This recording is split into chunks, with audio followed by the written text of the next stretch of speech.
Hey, good morning. How y'all doing? It is Well Red Beard, and we're here for the January 2024 wrap up. I just called it 2023 and had to stop and start. But the January 2024 wrap up, where I show you all the books I read and give you a few details on them, a few bits and pieces, my star ratings, a few thoughts, that type of thing. I do want to still try to come back and do official or unofficial or whatever official reviews on them, but to be honest with you, I'm just coming back up to speed with this, and I knew I wanted to do something today, but the first thought was to go back and review Holly by Stephen King because that's the book I read in October that kind of got me rolling again.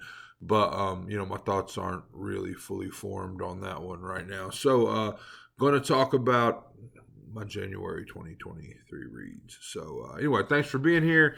Appreciate the welcome back. Appreciate the love from the community and all that. That was really cool.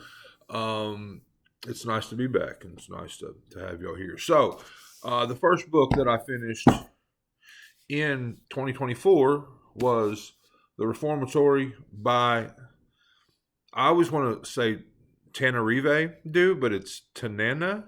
It's Tananarive Due. I may be wrong with the pronunciation, but there's an extra na in there that I normally want to give it. So Tananarive Due, right? Yeah. This book is phenomenal. It's wonderful. It took me forever to read it. It's roughly 600 pages, but started it late December, and it took me a while to get through it. It's a dense-ish horror book, but S.A. Cosby says it's her best work. I'll be honest with you, I have not read a lot. I don't think this is the only one I've read. I want to say I've read Beneath. Is it Beneath? But no, I have not read a lot of Due's work, but this makes me want to go back and kind of do more. And actually, I bought Joplin's Ghost, so that'll probably be coming reasonably soon. Stephen Graham Jones called it the book of the decade. It's wonderful, and it for me it was a 5-star book. Another book that really kind of, I don't know, woke me back up, made me remember what I love about horror, what horror can be. It's a story about a reformatory, like a boys' school, like a place where they would send um, children that had gotten in trouble for whatever reason. This is a 1950s racist as hell Florida, and our young main character, a young black boy, gets sent there, and it's haunted. I forgot to tell you, the reformatory is haunted. It is a really really cool story about that. First of all, location, the reformatory, the haunted reformatory, but also relationship between a brother and sister, a young African American brother and sister, and what it took just to survive in the 1950s in Florida and the rest of the South. I assume, or probably anywhere, but definitely in the South. There's just a lot there about civil rights and things like that. Thurgood Marshall type stuff, mentioned in here. It's a really really cool book, and I absolutely loved it. I don't want to say it's the first like serious horror book that I read since coming back. I mean, some of those Stephen King books were pretty meaty, but this, I said it. I mean, this is one of the first like serious 600-page horror books that I read. Loved it. This is a 5-star read for me. So I read The Stepford Wives by Ira Levin. I love Rosemary's Baby. Rosemary's Baby is probably in my top 5 of all time. I think mostly due to my upbringing. Same reason I love The Exorcist. Due to my upbringing, religious horror really fucks with me. So I love Rosemary's Baby. I read Son of Rosemary like a couple months ago, December maybe. Anyway, not in January, but and so after reading that, while I didn't love Son of Rosemary, probably 2-star read for me. I wanted to read more Levin's work. One, because there's not a shit ton of it. I think there might be 6, 7 novels. I may be wrong there, but something like that. And they're relatively short. This is like 130 pages long. I had seen the film with what's her name, Nicole Kidman. I had seen the Nicole Kidman film, and I don't remember much about it, but I know the gist of the story. This is a very cool book. I probably would give it 4 stars. It's again short, punchy. It's fun. It's a lot of stuff in there about women's rights. My wife is a women and gender study teacher. So I mean, a lot of that stuff was kind of cool to hear. Like, what was it?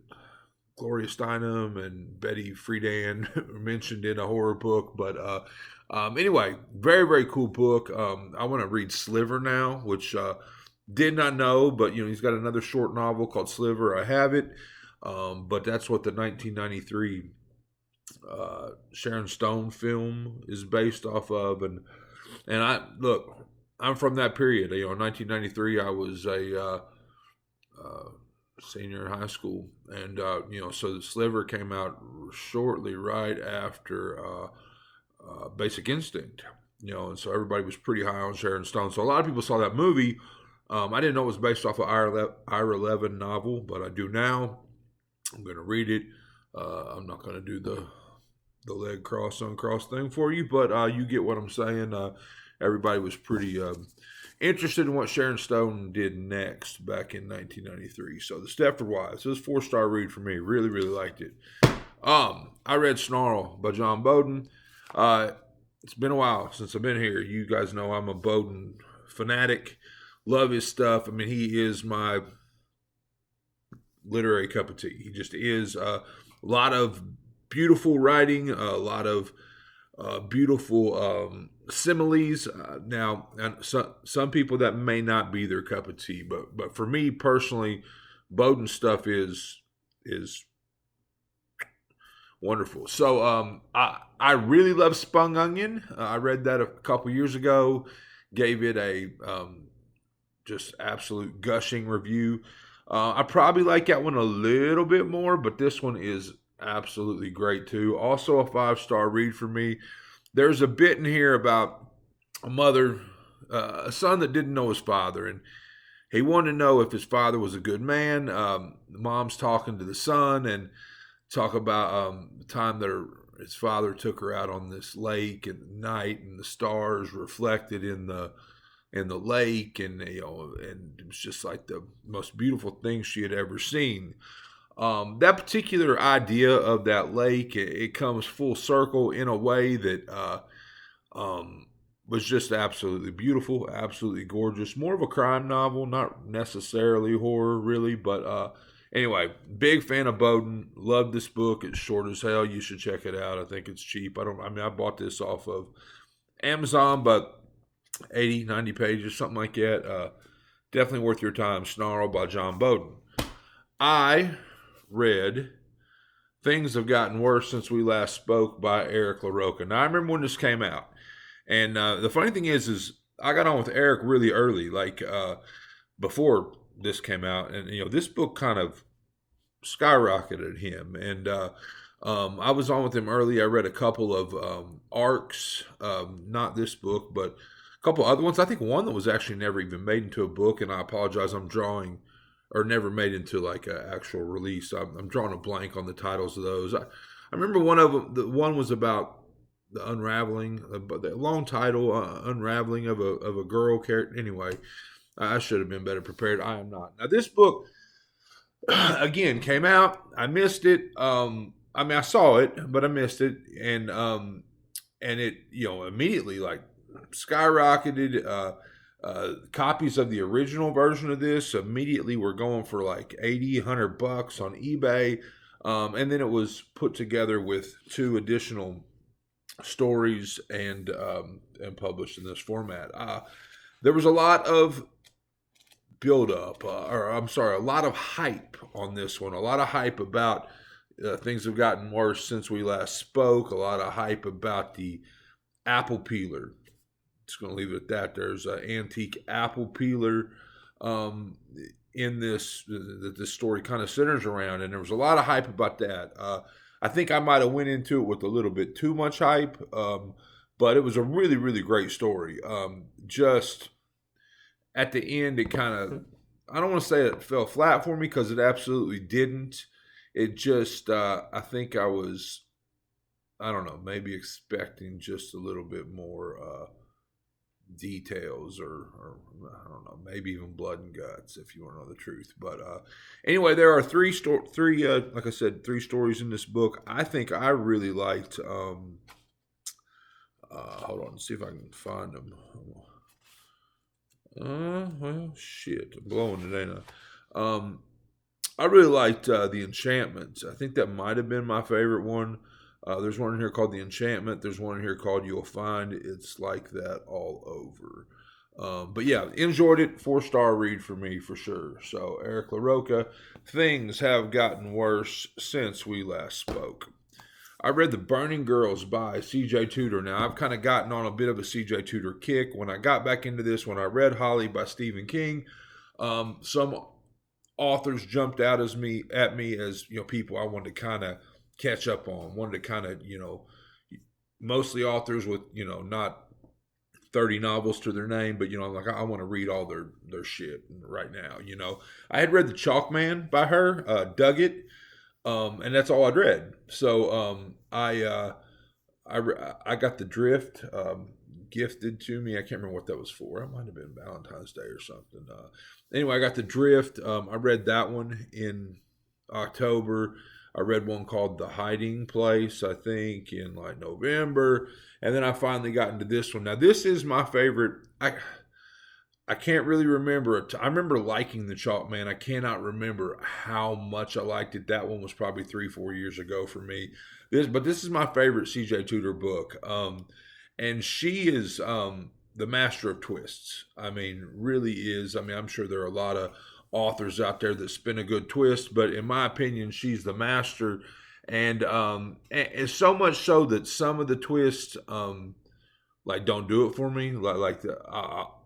I'm not going to go too deep into The Drift, but I didn't really love the way that thing twisted itself out. I'll give you an example. A book that a lot of people like was, and I didn't dislike it, but The Last House on Needless Street by Catriona Ward. I kind of hated the way we spent the entire book, in a situation thinking a certain thing, and at the end it was all explained away by this. And if you've read the book, you know what I'm talking about. The Drift was much that way. You spent a lot of the time thinking you were reading about different characters, and then they all kind of like pulled together into different versions of the same person across time and so on. And anyway, a lot of twists. This book, the twist all came together for me, and I think I'm at a 4-star on this one. A lot of religious undertones here, and strong female leads. Anyway, I really dug this one. It's probably my favorite C.J. Tudor book, and I'm at 4 stars on that.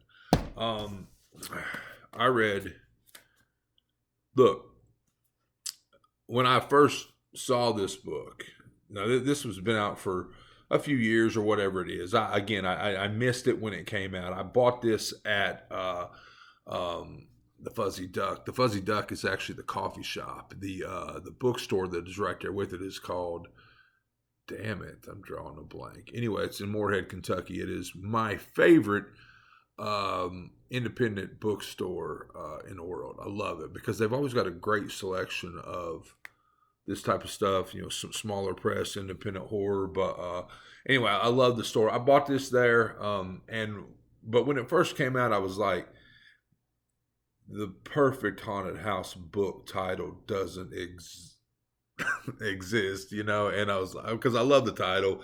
I'm a 47-year-old man. I love when someone throws the fuck word in their title. But man, fuck this house. Love the title. Ultimately, again, for me, because I love the title so much and because I'd seen it all over my feed, it came in with a lot of hype. I dug the premise. Asman's got great writing chops. I just didn't really love um, where it ended, like how it went, like the level that Brian took it to as far as the manifestation of this haunted house and how it behaved, how it anyway, it how it escalated. So on this one I'm at 3 stars, but cool book, excellent title, excellent title. So this is Man, Fuck This House by Brian Asman. So LaRocca, I kind of got myself on a LaRocca kick, and I did We Can Never Leave This Place, Eric LaRocca. This is kind of dystopian end of the world, maybe not. I don't know. It's kind of like a dystopian, weird fairy tale. Not. I mean, definitely horrific, definitely horror stuff in there, but very fairy tale-ish with magical creatures and things like that. I didn't love it. I actually struggled to get. I mean, not to get through it. It's a short book, but big pages, a lot of print on the pages. For me, though, I mean, it's not my favorite LaRocca. I didn't hate it, but I'm probably at 2 to 3 on this one. If it was longer, I probably would have stopped just because the fairy tale-ish feeling of it wasn't really my cup of tea. But big fan of LaRocca, and again, I dug the hell out of Things Have Gotten Worse. So, and the last one that I got through, also got this at the Fuzzy Duck in Moorhead, Kentucky. What in the hell is the name of that? I call it the Fuzzy Duck. I think most people do, but the bookstore does have a different name. But anyway, killer place, killer location, killer coffee, killer book selection. But this one's called Into the Sublime. And this is Kate A. Borman. Never read Kate A. Borman. I believe it's, it didn't really feel YA. The print didn't really scream YA, but I think it's a YA book. It is cave horror, which right up my alley, right behind, religious possession, imaginary friend type shit. Right up my alley as far as cave horror. As far as I'm a big setting guy. I love cave horror, but it ultimately started really good. First 150 pages, dug the hell of it. Found myself, I don't know, maybe struggling a bit later in the book, maybe caring a little bit less. Some of the stuff kind of started to run and bleed together. Some of the flashbacks, I kind of had a little bit of trouble following or whatnot, but it's definitely a cool book, and I like the first parts of it enough that I have bought some more Kate Borman stuff. So we'll see, but I'm 3 stars on this one. But it does have a badass cover. I couldn't get the sticker off all the way, but that is for me anyway. The cover screamed by me. It was on the markdown shelf at the Fuzzy Duck, and I often buy a lot of shit. As a matter of fact, I bought 3 or 4 books off there the day I was there. But this one, again, had not heard of the author. You definitely looked horror, but the cover definitely, sold it for me. So, anyway, enjoyed it. 3 stars. So that's it. I got through 8 books. Nothing super long except for the Reformatory. 600 pages. That's a pretty long one. But enjoyed them all. Some of them I 5 stars, some of them I didn't, but definitely enjoying reading and coming here to talk about it again. So thanks for being here. I appreciate you. This is Well Read Beard.